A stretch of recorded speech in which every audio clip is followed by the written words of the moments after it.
Have you found that, the news about child trafficking has caused fewer parents to want to adopt internationally? I would say no. Yeah, no, I don't think so. I think that families are looking more at domestic adoptions because of a different set of factors. There are increased timelines now with international adoptions. There have been some countries closing temporarily while they become Hague accredited. And also countries are changing their regulations about who is allowed to adopt. And so I think more and more families we're finding at Heartsent are looking at domestic adoption as an option, which is a really good one, we think. So how do you help parents decide whether to adopt domestically or internationally? I think the first thing we look at is what is the most important things to them. That can be the age of the child, whether or not they're open to special needs, their child's heritage, their child's ethnicity, different things like that. And when we look at that, then we talk to them about whether an international program might be the best fit or domestic. Also important things to look at are the timelines. For China right now, the wait time is about 3.5 to 4 years. It's one of the longest waits. For Taiwan, we have a Taiwan toddler and older child program. The wait's about 12 to 18 months. Domestically, that wait time could be, I've seen families wait a matter of weeks, and I've seen families waiting still a year later. So it really varies. We talk to them about what's the most important things to them. What are the advantages of adopting domestically versus internationally? I think the biggest thing is about birth family information. Domestically, our program, we match families with birth mothers. So they're going to have a lot of information about the birth family. They might even be able to talk to and possibly meet the birth mother or the birth family. Internationally, they're most likely not going to have that much information. Children from China are most likely going to have been abandoned.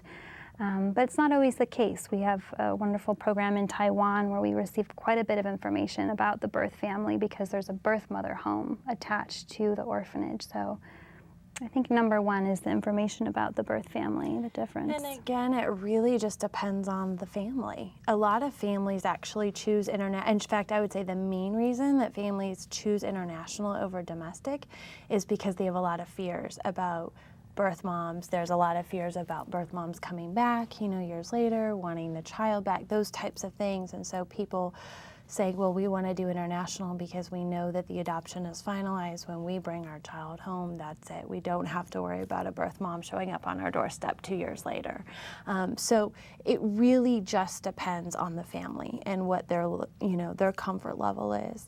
And there are a lot of myths about domestic adoption too, where a birth mom really can't just show up on a doorstep 2 years later, but people don't know that. And that's part of what we do, is educate them through the process so they can determine what's best for them. Mm-hmm. How do you feel about shows like ABC's Find My Family or internet sites that help reunite families? What's your reaction to those? Can't say I've seen that show. I know, I haven't seen a couple of those shows. I think open adoption is really a really good thing. Historically, adoptions domestically were closed, and so adoptees couldn't find out information about their birth families and vice versa. Now adoptions are open, and I think that's what the media has been playing into, is these stories of reuniting birth families with adoptees, and I think that's a wonderful thing if both parties are on board. It's very healthy for everybody involved. It's adoptees grow up and want to know about the birth family. They want to know about their birth mom, what was the circumstances, why they were placed for adoption. It really helps them as they're growing and sifting through identity issues that we all deal with in one way or another. Being able to have those questions answered and those blanks kind of filled in, it's really very healthy.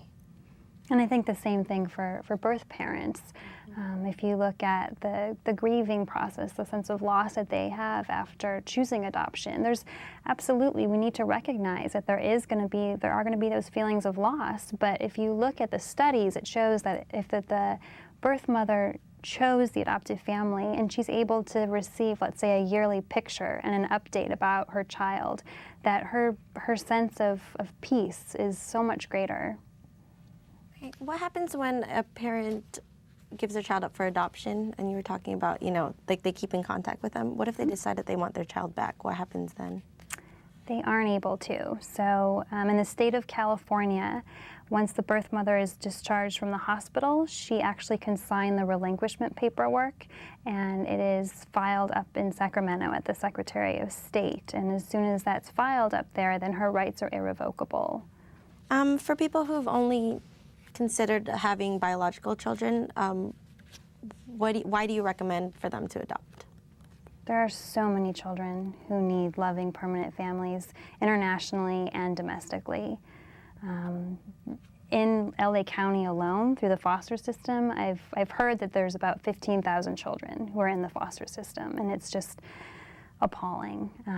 I remember when I was a little girl first finding out that there were families, that there were children without families. It just seemed, I just couldn't believe it. Just like the biggest injustice I'd ever heard of. I think it's so important that we look at the children who need loving, permanent families.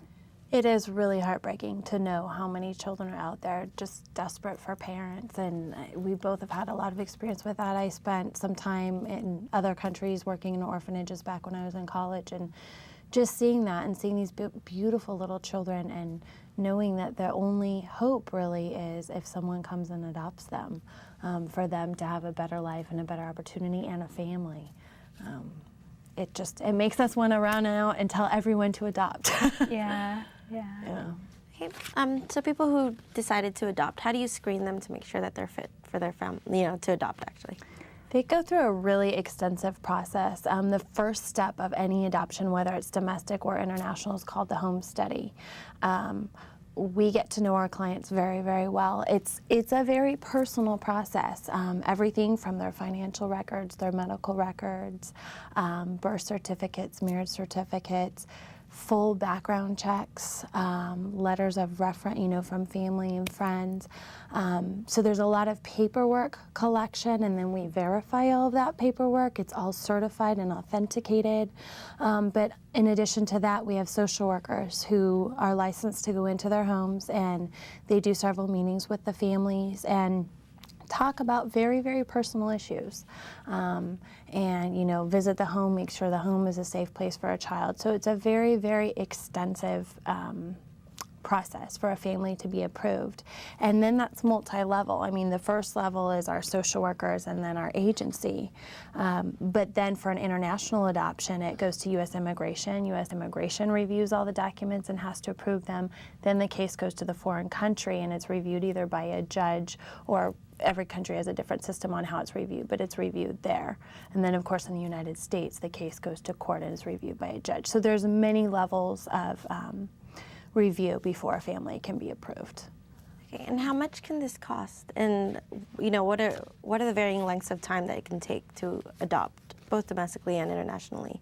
The cost range starts anywhere from about $15,000. Colombia, I believe, is one country where the government doesn't charge a fee to assist in the adoption proceedings. So it costs anywhere from about $15,000 to up towards $40,000. And we get a lot of calls of families talking to us about those fees and questioning where are those fees going. And there are a lot of people involved in an adoption. It's not just Jill and myself that are facilitating the adoption. We have the people who are helping to teach the classes, and the social workers, and the people at U.S. Citizenship and Immigration, and the people in the foreign countries, and the orphanage directors, and the cost of being able to have these children cared for internationally. So the fees are dispersed all over the place to people who are helping to facilitate the adoption. Yeah, and even the paperwork alone, just to give an example of a dossier, is basically the paperwork that goes to the foreign country. Just to get that certified alone can be $1,000 to $2,000 just to certify the documents, and that's kind of the least of what we do. So there's a lot of services involved with making the adoption happen that have fees attached to them. So.